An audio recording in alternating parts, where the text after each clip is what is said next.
हिंदू ही आया, कहा कि सती प्रथा गड़बड़ है, जिसे तुम धर्म मान के पूजते हो उसको बंद करो, महिलाओं को जला दे रहे हो। तो वो क्या हुआ, धर्म सुधार आंदोलन हुआ। कोई महात्मा ज्योतिबा फूले आए तो उन्होंने कहा विधवाओं का विवाह भी होना चाहिए, बाल हत्या से सुसंगोपन गृह बनाया। हिंदू राष्ट्र का दावा करने वाले हिंदू गांव तो नहीं बना पाया आज तक। पिछले दिनों विश्वकर्मा पूजा हुई तो विश्वकर्मा लोग बनाए, फिर चौरसिया सम्मेलन, चौरसिया करेगा शिवदयाल सिंह चौरसिया, उनको याद करेंगे चौरसिया समाज के लोग। हर जाति का भगवान बना दिया, हर जाति का त्योहार बना दिया, हर जाति में अलग अलग लोग हैं, भगवानों की जाति इन्होंने बनाई, मंदिरों में इनके पुजारी बैठे। तो ये हिंदू होने का कोई छलावा जो है SC ST OBC लोगों के हक की बात न हो इसलिए किया जा रहा है। दुश्मन चाहिए तो मुसलमान बना दिए।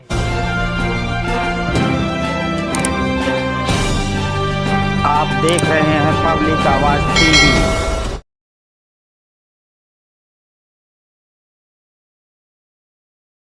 हिंदू ही आया, कहा कि सती प्रथा गड़बड़ है, जिसे तुम धर्म मान के पूजते हो उसको बंद करो, महिलाओं को जला दे रहे हो। तो वो क्या हुआ, धर्म सुधार आंदोलन हुआ। कोई महात्मा ज्योतिबा फूले आए तो उन्होंने कहा विधवाओं का विवाह भी होना चाहिए, बाल हत्या से सुसंगोपन गृह बनाया, अछूत जिसे कह रहे हो उसे शिक्षा भी देनी चाहिए, तुम्हारा धर्म शिक्षा देने से रोकता है। तो कोई फूले पैदा हुआ, कोई अंबेडकर पैदा हुआ, कोई शाहू जी आए, कोई राजा राम मोहन राय, ईश्वरचंद्र विद्यासागर आए, तो धर्म के भीतर जो जो सुधार होना था वो हुआ। अगर इनमें से कोई कहता कि मुसलमानों को सुधारना है तो दंगा होता। हर धर्म के भीतर प्रगतिशील विचार वाले लोग आते हैं, उस धर्म में अगर समय के मुताबिक कोई सुधार होना होता है तो वो धर्म वाले लोग करते हैं। जैसे दंगा कराना होता है वो अपने धर्म की सारी कमियों को छिपाएगा और दूसरे के धर्म की टिप्पणी करेगा। मुझे लगता है कि ये केवल दंगाई मानसिकता है। और बीजेपी और RSS क्या करता है कि बड़े नेताओं से कभी ये बयान नहीं दिलवाएगा। वो जब खड़े होंगे तो कहेंगे सबका साथ, सबका विकास, सबका विश्वास, सबका प्रयास। वो कहेंगे 140 करोड़ देशवासियों, और अपने नीचे के नेताओं से हमेशा इस तरह के बयान दिलाते रहेंगे ताकि उनका नफरती एजेंडा काम करता रहे। ये बाबा साहब के संविधान के खिलाफ है। वो संविधान भी कहता है कि जिसको भी उपासना करनी है उसकी आज़ादी इस देश का संविधान करता है। तो पहले अपने धर्म में सुधार करो और दूसरे के धर्म में सुधार करने वाले लोग उसके धर्म के भीतर से आएंगे, वो अपना काम करेंगे। आजकल हो ये रहा है कि जब अपने घर की सफाई करने जाओ तो कोई अचानक खड़ा हो जाए कि देखो पड़ोसी घर गंदा है, तो पड़ोसी घर में झाड़ू लगाने नहीं न जाओगे, उससे झगड़ा बढ़ेगा। अपने घर का साफ सफाई करो, पड़ोसी अपना घर अपने आप साफ करेगा। ये पूरे देश को नफरत की आग में झोंक करके, हिंदू मुसलमान के नैरेटिव में ले जा करके, जाति का सवाल जो इस देश का बुनियादी सवाल है, गैर बराबरी का सवाल, जाति जनगणना का सवाल, मंडल आंदोलन का सवाल, दलितों पर होने वाले अत्याचार का सवाल। हम तो इस देश के लोगों से पूछते हैं कि इस देश में जातिवाद क्या मुसलमानों ने बनाया?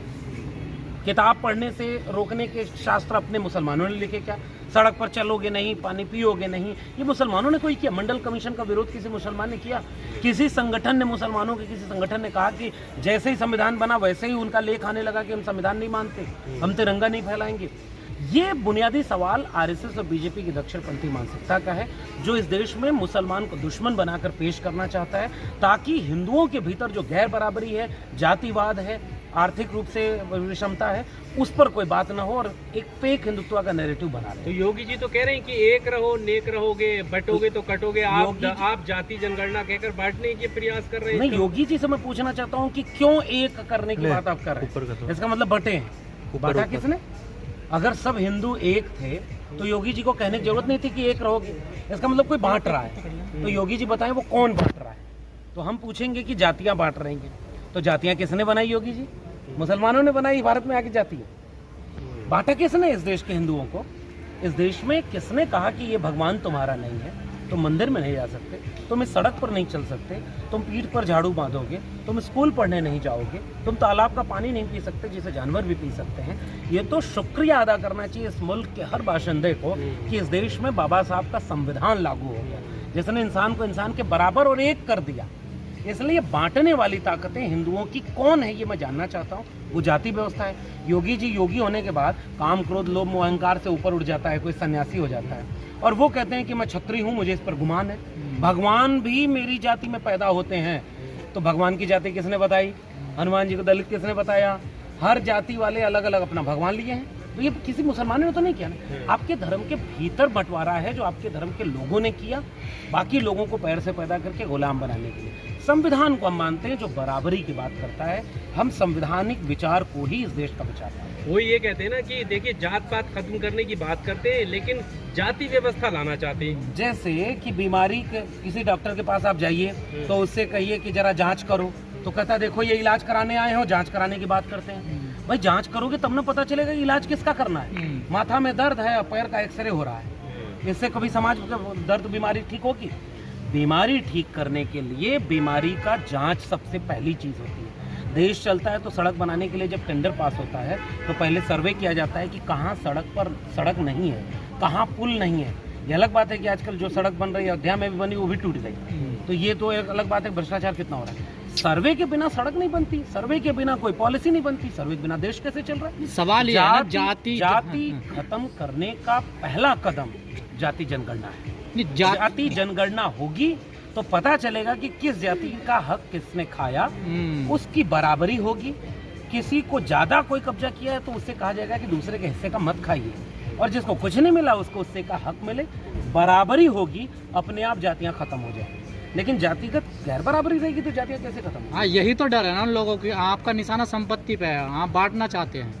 संपत्ति किसकी है? हम ये जानना चाहते हैं कि देश अगर सबका है तो ऐसा क्यों है कि इस देश के बहुसंख्यक दलितों के पास जमीन नहीं है, ओबीसी के पास, अति पिछड़े लोगों के पास जमीनें नहीं है, शिक्षा नहीं है, उनके लोग कुलपति नहीं है, उनके लोग सुप्रीम कोर्ट में जज नहीं है, उनके लोग सेक्रेटरी नहीं है, ज्वाइंट सेक्रेटरी नहीं है, कैबिनेट सेक्रेटरी नहीं है, तो आखिर देश कौन चला रहा है?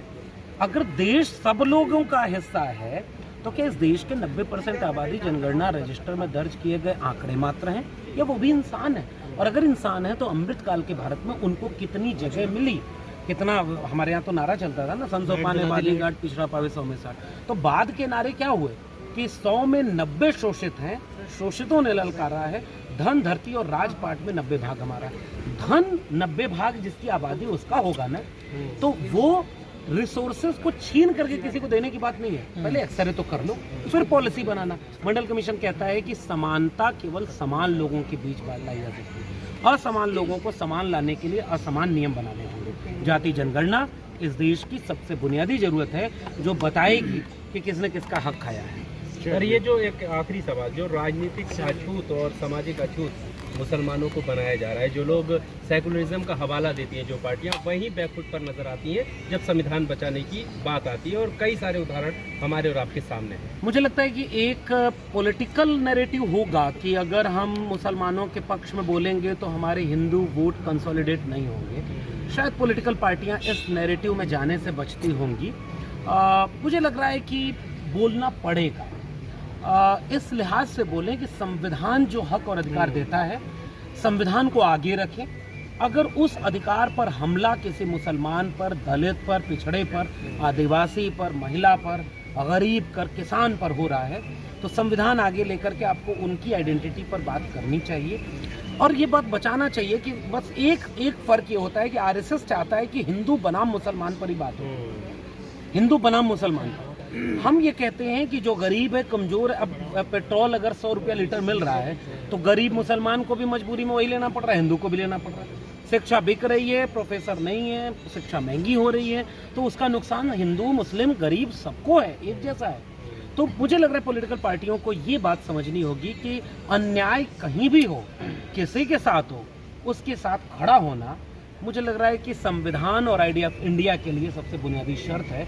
और हम अपने साथ के आखिर में केवल ये बात कहूँ कि राष्ट्र बनता कैसे, भूगोल के नक्शे पर खींच दी गई लकीरों से ही राष्ट्र नहीं बनता, वहाँ के लोगों से बनता है। और अगर वहाँ के लोग अपनी पहचान के नाम पर शिकार किए जाएंगे तो उस राष्ट्र का साझा सुख और साझा दुख से हम एक नागरिक होते हैं। वरना हम कौन से भारत में हैं? हिंदू राष्ट्र का दावा करने वाले हिंदू गांव तो नहीं बना पाए आज तक। पिछले दिनों विश्वकर्मा पूजा हुई तो विश्वकर्मा लोग बनाए, फिर चौरसिया सम्मेलन, चौरसिया करेगा शिवदयाल सिंह चौरसिया, उनको याद करेंगे चौरसिया समाज के लोग। हर जाति का भगवान बना दिया, हर जाति का त्योहार बना दिया, हर जाति में अलग अलग लोग हैं, भगवानों की जाति इन्होंने बनाई, मंदिरों में इनके पुजारी बैठे। तो ये हिंदू होने का कोई छलावा जो है SC ST OBC लोगों के हक की बात न हो इसलिए किया जा रहा है। दुश्मन चाहिए तो मुसलमान बना दिए। अरे भाई, गरीब मुसलमान उतना वहाँ भी परेशान है और यहाँ भी है। एक शेर किसी ने, कविता बहुत अच्छी लिखी थी कि इंसान में हैवान यहाँ भी है वहाँ भी, इंसान परेशान यहाँ भी है वहाँ भी। तो इंसान पर बात हो, इंसान को इंसान के बराबर समझा जाए। मुझे लग रहा है यही राजनीति का तकाजा होना चाहिए। हमारे जैसे लोग जो सामाजिक काम करते हैं उनका भी ये तकाजा होना चाहिए, और यही मनुष्य होने की फितरत है। डॉक्टर साहब, सर समाजवादियों के मंच पर आप ज्यादा जा रहे हैं, क्या फ्यूचर में क्या जाएंगे समाजवादी पार्टी में? अब बाबा होता तो पर्ची बना के इसका जवाब दे देता। कुछ चीजें वक्त के गर्त में होती हैं जिनसे हमारा विचार मेल खाएगा। न्यूनतम सहमति पर जो हमें याद करेगा हम उसके साथ खड़े होंगे। न्यूनतम सहमति पर अधिकतम एकता, वरना अगर प्योर खोजेंगे तो कोई ऐसी जगह नहीं बचेगी जहां कोई प्योर बचेगा। फिर वो आपस में ही लड़ते रह जाएंगे और फिर नारा लगाएंगे कि 100 में 90 हम हैं। इसलिए न्यूनतम सहमति का वक्त है, जहां विचार मेल खाएगा उसका साथ। समाजवादियों से